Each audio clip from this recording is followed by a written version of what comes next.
Honestly, we should give this team the business. This should be a B2A situation. Belt to, I'll let you finish.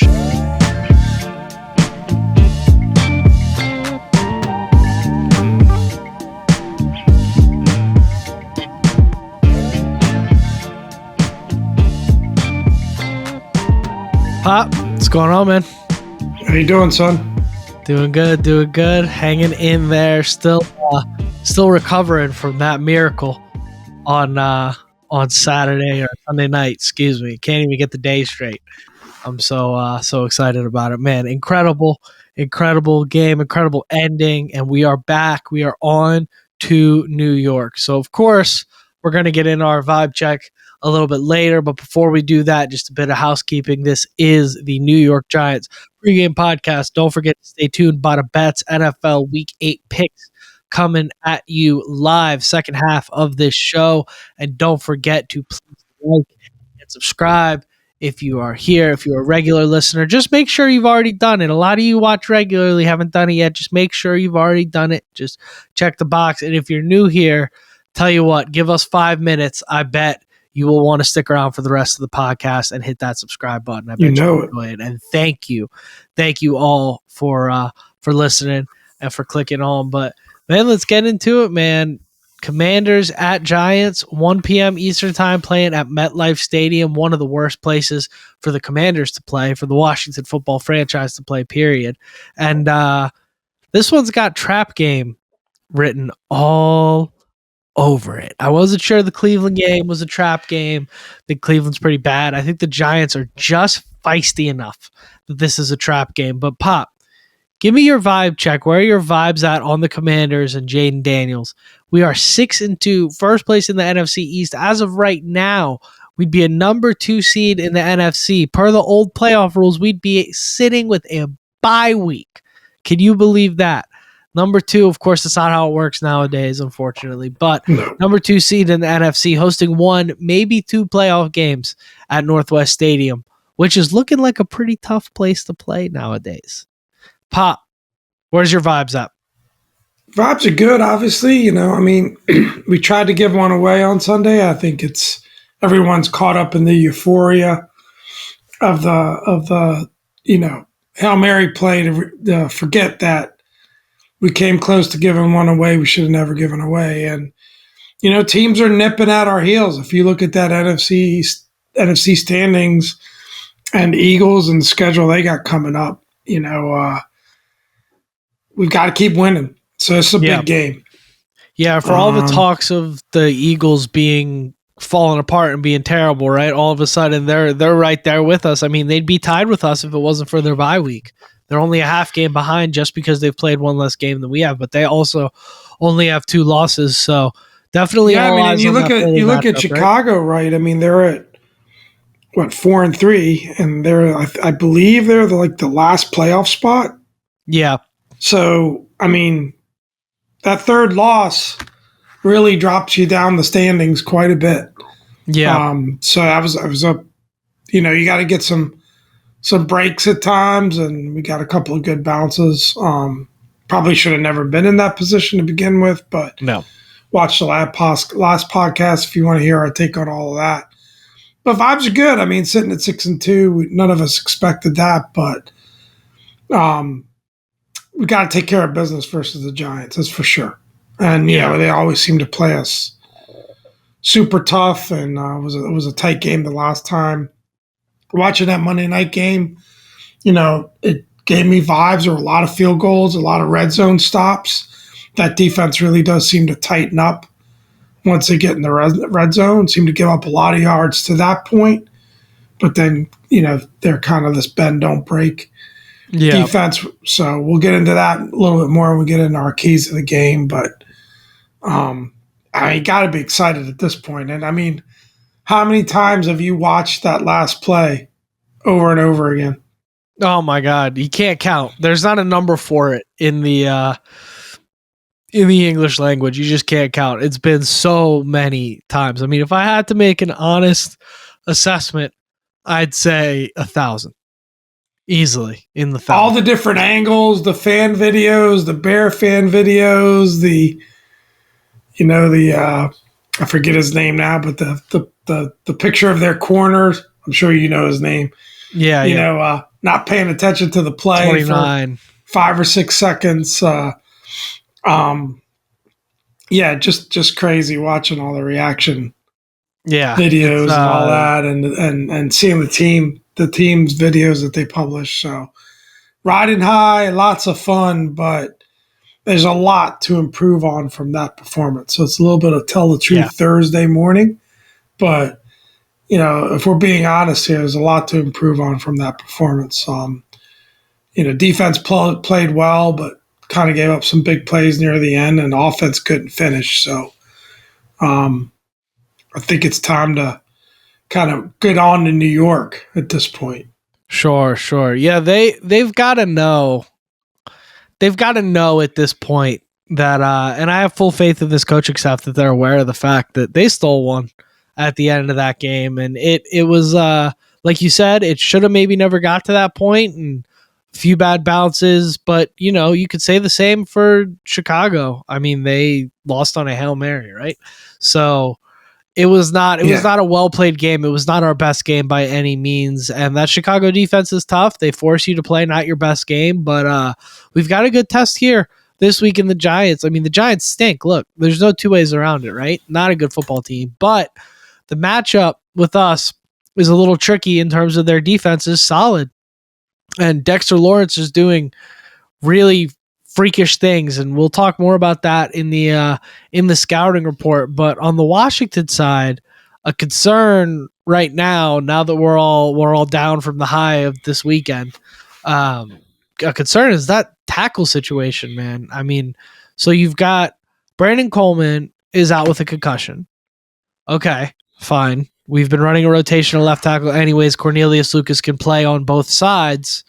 Cornelius Lucas steps in for him. Cornelius Lucas gets hurt, ends up in a walking boot. X-rays is the conversations.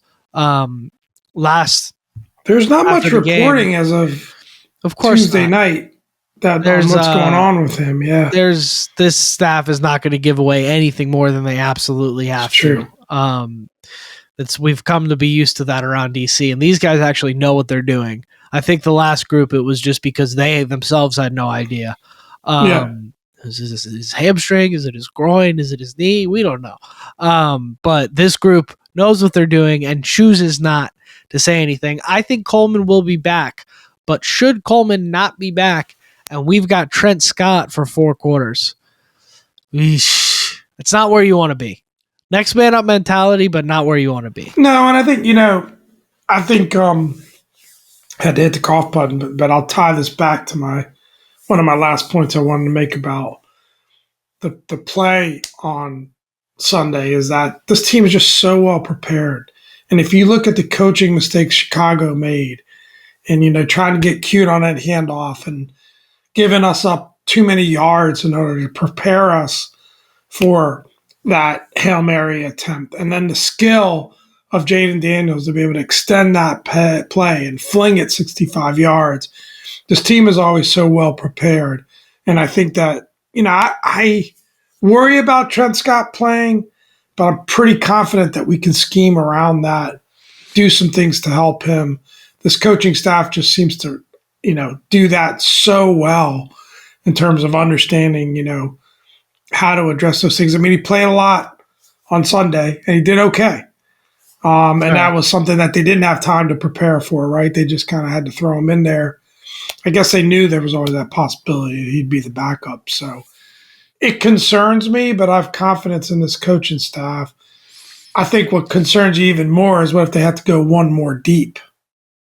That's my point is God forbid, that's the beauty of having Cornelius Lucas is that if Andrew Wiley rolls that ankle, you've got Cornelius Lucas can play on the right side. I don't know what Trent Scott's ability to play on the right is. I'd assume once you get that far down the depth chart, if you just have a tackle, you're happy. But now we're into like Chris Paul territory. Like you don't want to be. No. They signed some guys off the practice squad. Like you just don't want to be where we are right now. And like you said, God forbid Wiley comes up from a block with a tight hamstring or something like that and can't go. And I mean these guys. they're banged up across the offensive line. I think Allegretti's pretty beat up. He hasn't been playing his best ball these last couple weeks. I think he's playing through some stuff. I think Wiley was icing down an elbow after the game. But I mean, some of it's the reality of how the offensive line works, but some of it is these guys are playing through a lot. And yeah, you hope that some of these pain management things don't get nicked the wrong way when you're running down the depth chart this far, because you feel pretty good about that first 6. And then once you get to number 7, there's a big drop off. And that's not just on this team, it's across the NFL. Yeah. No, it's tough. And certainly with Jaden being a little bit banged up, you worry a little bit about it. But I got confidence in the coaching that they can scheme around. And like you said, hopefully Coleman comes back. That would be huge. Hopefully by the time you're listening to this, I mean, you might know a little bit more about Cornelius Lucas. Not sure. I'm sure Coleman will probably stretch to the end of the week whenever you're dealing with a concussion. We probably won't know till Friday at best if he's in or out. Yeah. Yeah, it's we'll see. We'll see. I mean, who knows if there's a team out there looking to move off a veteran tackle coming down towards the trade deadline. I mean, I doubt it, but this stuff gets wackier every year, so who knows? Maybe there's a move to be made there if this keeps up. But yeah, definitely a tricky situation to navigate there with the tackles, and especially I think with B-Rob being a little bit banged up as well. That's usually an easy way to kind of alleviate that, is to just run the football a lot, and especially against the Giants, who are kind of stinky against the run. Stinky in general. But that's where we're at, man. What do you say we get into that Giants scouting report, Pop? I tell you, I watched that Monday night game. What I saw was 2 winnable games. It's pretty interesting that the next 2 teams are playing. And our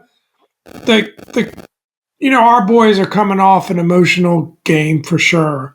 But Giants are on the road. And I know it's not a big road trip, but on the road on a Monday night. So they're coming off a Monday night game, short week. Another tough loss. So not easy for them, but they do always play us tough. Anyway, I don't want to say it. You want to talk trap game? We went into Cincinnati when nobody thought this team was anything. And we beat the doors off the Bengals. Absolutely whacked them. And of course, now we know the Bengals aren't quite what we thought they were in week 3. But at the time, a formidable opponent, a really good team, still a good team and can get it done any week. Kicked the crap out of them, and we came back and we beat Arizona, who's way better than New York, at Arizona, 42-14 or to 13. And those were garbage time touchdowns, by the way. So I also feel good that Jaden, I know he had the fight to come back. I know there were differing opinions about whether he should play or not play.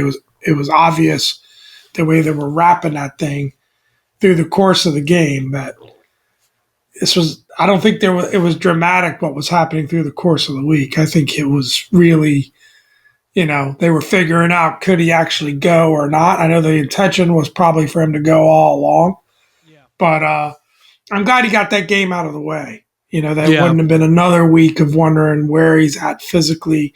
I'm sure he's sore, but, I think it's also mentally for him proving to himself, okay, it's ribs. They hurt a little bit, but they're not going to stop me from having to do what I want to do. And what a warrior. What a warrior. There's not enough time in the week for us to sit here and say all the good things about Jaden Daniels. I mean, that guy. So I feel it gives me a level, I guess my point was, I never really made my point.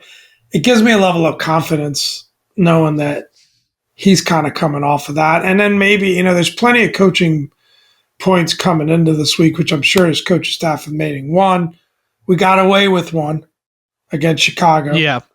And 2, we kind of got away with one the first game against the Giants, right? In many ways, because we didn't take advantage. Very similar games in that respect, because we didn't take advantage of our opportunities. We kind of got a couple of lucky bounces and won that first game. So, let's get out there and let's take care of business this time. Yeah, so it was 21-17, I believe, against the Giants in the first game. And normally, if you look at that score, you go, okay, yeah, they won kind of comfortably. 7 field goals. 7 field goals in that game. And we said after the game, and 7 short field goals. I think the longest field goal in that game was like 49 or something like that. So 7 field goals. That was the infamous, I think it was 6 red zone penalties on false starts.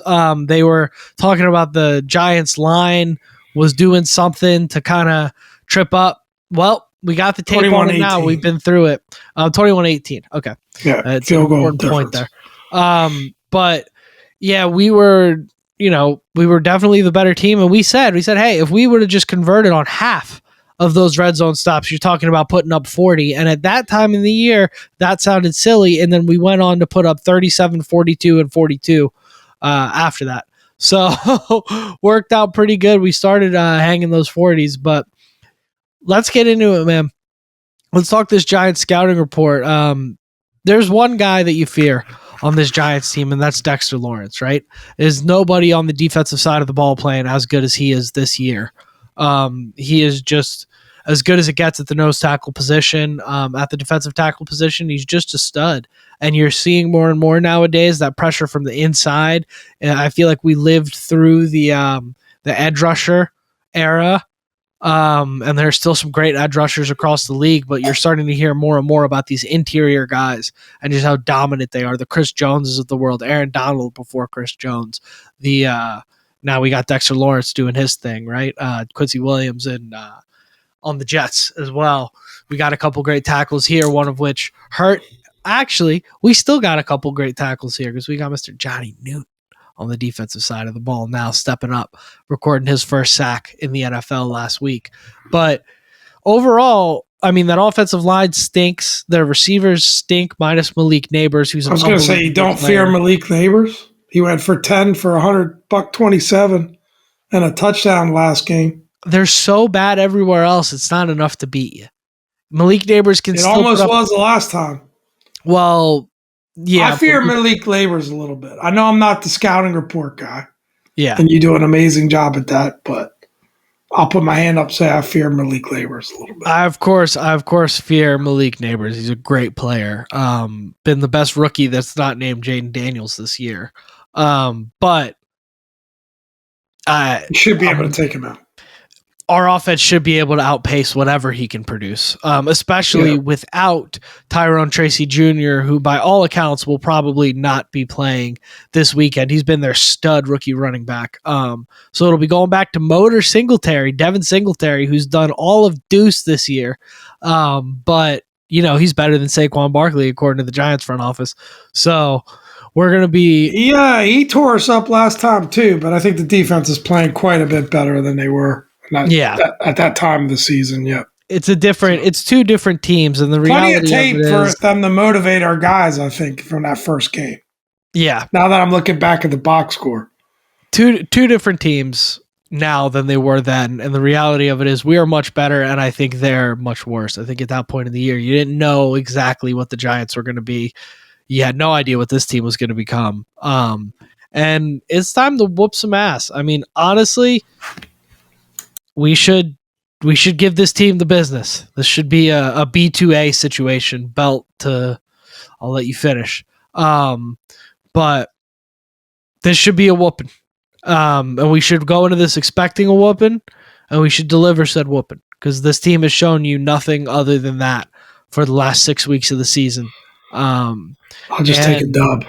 Yeah, dub is a dub. They all count the same, as we learned last week, right? No better example of they all count the same. But this should be one.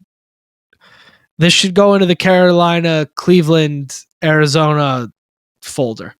But feeling pretty confident. But if we've proven anything any given Sunday, I mean, I don't think you saw the Ravens-Browns game. I mean, not to pick on them, although I know you love that. No, but it's just an example of who we thought was right there at the top of the league and still do, losing to a team that people didn't think were very good. So anything can happen any week. Jameis Winston. Unwavering faith. What did he say? Oh, man. He had some great quotes. I love that guy so much. That was the worst part about the Ron Rivera Sam Howell experiment, was it robbed us of a potential year of reporting on Jameis Winston every week, because It would have been more fun. The But town would have gone nuts for him. I mean, it would he have would have been the best quarterback we've had in a long time.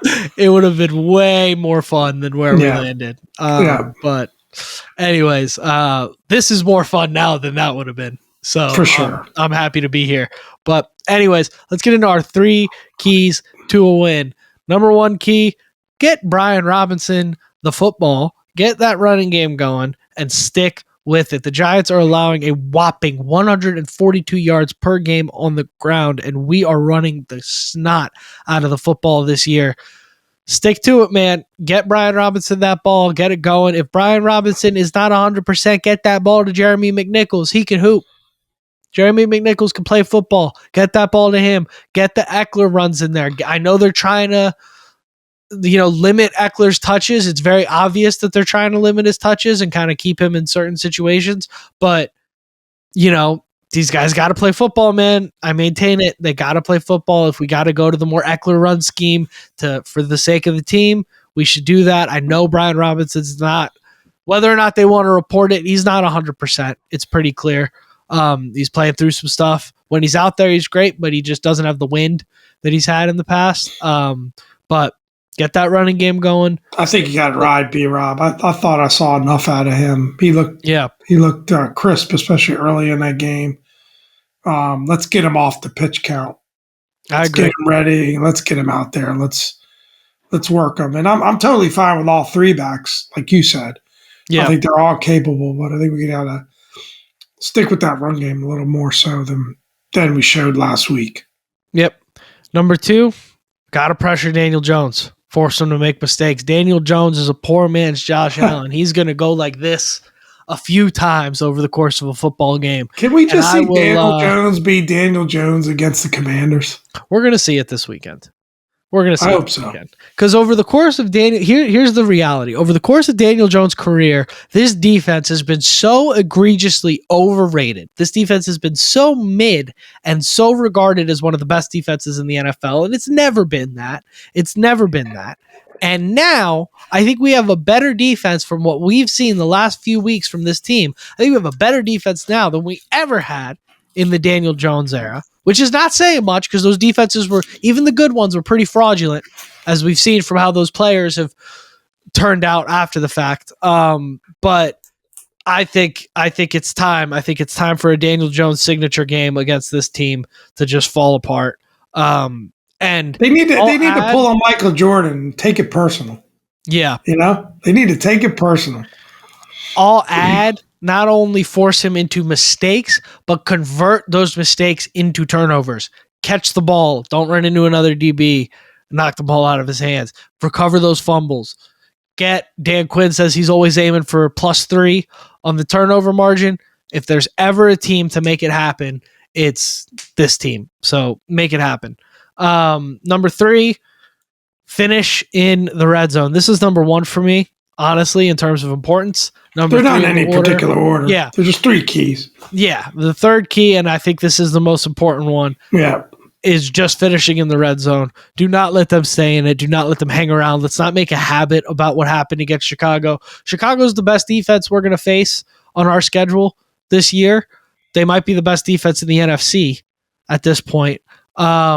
I guess Minnesota's defense is right up there with them, but really, really good defense in Chicago. So you want to chalk it up to them being a good defense? Prove it. Put those points up this week. Get that red zone conversion done. Yeah. Finish. Do not let them stay in it. I want 7 on the first drive. Or big plays, right? Finish some big plays. Instead of getting tackled on the 5-yard line, close it out, Yep. Let's get those Terry bombs into the end zone. Let's call up a couple. I was thinking, let's get De'Ami Brown stretching the field a little bit, man. Like De'Ami's had a couple. Terry's obviously so good at coming down with that ball, but let's call a couple of those shots to De'Ami. De'Ami was a huge vertical threat coming out of college, and he finishes those. Let's see. I'm not saying we should take the ball out of 17's hands. I'm not saying that at all.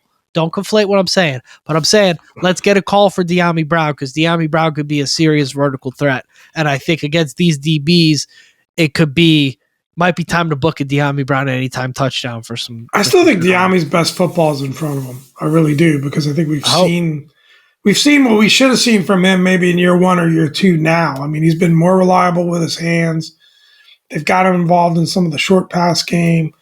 He can go deep. So I think some of his best football is still in front of him. I hope so. Yeah. I'd like to see him take a step forward as well as Luke McCaffrey over the course of this year. Mm-hmm. More and more as the days go by, it looks like we will not be bringing in any wide receiver help, which I don't think we should. But this is the crew, so let's get the crew involved. Got anything else for that Giants scouting report, Pop, or you think you're about ready to move into the people segment? I think we can move into the people segment. Yeah. I like it. This is your Bada Bets. Let's recap it. Let's get into it. Last week I was 2-3. Pop was 3-2 in week 8. So starting to close that gap a little bit. I'm 24-18 on the year, and Pop is 23-19. So it all of a sudden got very, very close there. I thought I had more than just a 2-game lead on you, but whatever. It's very close now. Commanders -3.5 at the Giants. Now we don't count recheck the math. It's fine with me. I won't. Go back to the scoreboard. I won't. All I know is the boys both have very impressive winning records. Yep. I don't know why FanDuel's not calling, DraftKings, ESPN, somebody. How many betting shows can you have that consistently have winning records like we do? I mean, here's the problem. Why would FanDuel sponsor us? Because you guys are going to take all their money if you start tailing us. I'm just saying, we're wide open. We're 2 free agents. We got to start giving out some crazy we're on week-to-week contracts. We're like, getting called up from the practice squad, the G League or whatever it's called these days. For sure. But let's get into it, man. First prediction. This is always how we started off. Obviously, this does not count towards the Bada Bets record. Commanders -3.5 at the Giants. Give me the Commanders. Give me the points. Pop. Without a doubt. I was surprised the line was that low. I guess it's a road game. Giants always play us tough, but I'll be disappointed if we don't cover that 3.5 points. Dub's a dub, but yeah, I'll be disappointed as well. But let's get into it now. The official Bada Bets picks for this week. Thursday Night Football, Texans at Jets. Jets are 2-point favorites. What do you like there, Pop? Do you not find that weird that the Jets are 2-point favorites against the Texans? Is there something wrong? Something going on with the Texans? They're missing Steph Diggs and Nico Collins. Okay. There you go. I wanted to ask you about that because there has to be something driving that line. I think you could. I'll start. I'll take the Texans because I think you could give CJ Stroud Lavernius Coles right now. Not Lavernius Coles from my childhood. Right now, Lavernius Coles, and they could still beat the Jets. I'm taking the Texans. Yeah, I'm taking the Texans too. How's that for a poll, Pop? Did you have Lavernius Coles on the that was a good one. You had his jersey or something. I love that guy. I love that. He's one of my favorites. Sunday, 1:00, back when wide receivers wore the number 80. Those were the good days, man. That's right. Old, man. Anyways, Sunday, 1:00, Cowboys at Falcons. Falcons, 2.5-point favorites. What do you like there, Pop? I know what I like. Falcons for sure.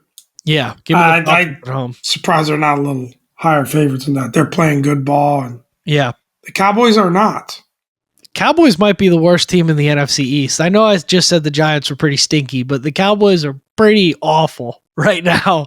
And I love every second of it. Frankly, they're terrible. Not. Lions 3.5-point favorites at the Packers. Jordan Love's status up in the air for this week. What do you like, Pop? You think he plays the way he kind of limped off that field and a hamstring? It's a groin strain. Is what I'm hearing. Those aren't easy to overcome. I go Lions either way. Lions are on a roll. I'm not picking against them right now. Rolling with you. The boys are in lockstep this week. Don't let me catch you. I got the Lions as well. There's just not a good opportunity to zag here, and this one is also not going to be a good opportunity to zag. Colts and Vikings. Joe Flacco quarterback. Joe Flacco quarterback. Flacco starting. So bet the Breaking over. news. Bet the over on the pass yards, but Wonder if this line changes. I mean, we can only go with the time of the recording of the pod, but I wonder if this line changes because it's breaking news literally minutes before this podcast. No, Joe Flacco started. The news broke 8 hours ago. I read that news while I was getting my coffee this morning. I'm taking the drama out of this. Yeah, but it's factored into the line. I'm taking poetic license here. It's factored into the line here, Pop. There's no poetic license when it comes to Vegas, baby. It's factored into the line. I'm taking the Vikings. Give me Vegas, baby, Vegas. Vegas, baby. Give me the points. Give me the Vikings. -5. I'm gonna roll with Flacco keeping it close. I'm gonna roll with Flacco keeping it close. All right. I'm going Colts. I got inspired by the Ravens insider, but I got to zag a little bit. I'm going. There you Colts. Go. Vikings got to get right. I already regret this pick. Vikings got to get right. Vikings are sliding a bit. Are they? They're sliding a bit. I mean, they lost to the Rams. The Rams aren't. They lost to the Rams, which we thought they were going to crush. If you go back to the tape, fair, right? You said they were a bad football team, right? Yes, and I think that Sam Darnold's coming back to the mean a little bit, is what I'm seeing with my eyes, which is the league is figuring out what they're doing just a little bit. And that Colts football team's played really well when Joe Flacco's the quarterback. And they're still in it. They're a 500 football team. So it's indoors. Weather's not a factor. But 2 indoor teams. I don't love the pick, but I'm going Colts. All right. Pop talked himself into it. He didn't talk me into it, I tell you what, but he talked himself into it. I'll take the Vikings. This next one's a little tough. Talking about a lot of points here. Bucks at Chiefs. I will take the Bucks. I don't think the Chiefs are laying 8.5. That's the thing. They tend to play a lot of close games, but the Bucks are. I think we underestimated the impact of the injuries. Baker's, speaking of, came out hot. He's starting to kind of turn the ball over a bit more. I'm just going to go Chiefs here. I'm going to say they win by 10. Yeah, I hate betting against the Chiefs. I said Bucks originally. I'll stick with it because I know it's a lot of points when I switch up, but it's a lot of points. You can switch. It's a lot of points. Chiefs are just not playing their best football at this point in the year, but it doesn't matter because they just win anyways. But I'm still going to stick with taking the Bucks here just to cover. I don't think they win, but I think they cover. Those last two, then, that's going to separate the men from the boys. It's big. It could be a big swing this week. But anyways, man, that's always a good time. The Bada Bets, always a blast, man. Guys, if you enjoyed that Bada Bets, don't forget to like, comment, subscribe. Let us know where you would have picked. Call me crazy. Call Pop crazy. Just saying, sticking with the boys would do you pretty well, though. Records have spoken a profit in that account. Records have spoken for themselves. What do you say we wrap this thing up, Pop? It's been a blast. Classic pregame pod. We need to. Yeah, let's wrap this thing up. Without further ado, I've been Dom. This is Pop. Thank you for another great week, everybody, and hail to the Commanders. Hail.